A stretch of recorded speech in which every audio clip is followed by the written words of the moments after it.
Going through something really hard made me realize that there are really different ways that we experience time. I was talking to my friend Luke, and he was like, "Oh, there are at least three kinds."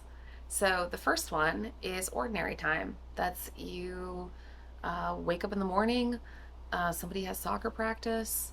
There's a sense that there are seasons in your life. That there is, it's the kind of what they call like pastoral time, like farming time. Like there's sowing and reaping and regular things happening.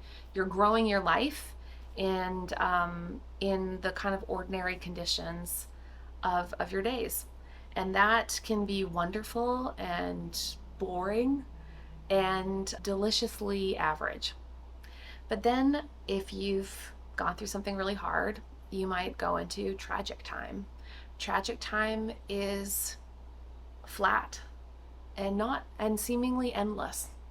Even though every day you wake up and you wonder how the birds are still singing and how the calendar changed, your life ended in some way, and it always feels very strange that other people are shopping and complaining about the new season of The Bachelor. Like you don't understand how people can't be living inside a world that matches the surrealness, that horrible calm where you remember again that life isn't what it needs to be.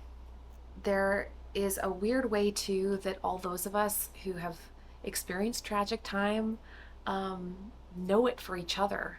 That's why we're so good at being community in a moment like that. Is we know that nothing's the same, and that is a moment where other people are going to have to even maybe walk you through what normal needs to feel like. Then there is a third kind of time that I found really helpful to think about, especially in the pandemic, and that is apocalyptic time. Apocalyptic time is a bigger sense of the world's interruption, like the world is upside down in some way that just happened. We experience that with, like a global earth plague. We feel like a heightened sense that there is good and evil in the world, and we want good to triumph, but that we're scared. In a time like apocalyptic time, it can be hard to experience and know where to put the other two kinds of time. It can be very hard to know how to experience your own personal tragedy when, for instance, there's protests in the streets about racial injustice, and also you have a mom with cancer. It's hard sometimes to like hold both of those two frameworks side by side.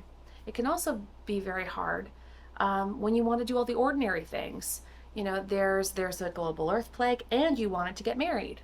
You wanted to live in ordinary time in this surreal moment.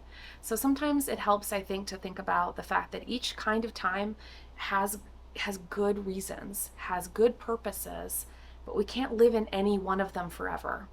And it's okay in tragic time to remind yourself that at some point it will end. And it's okay in ordinary time to remind ourselves that sometimes the world does need to be turned upside down, and we need to learn the lessons of apocalyptic time. So, yeah, one life, all kinds of different times.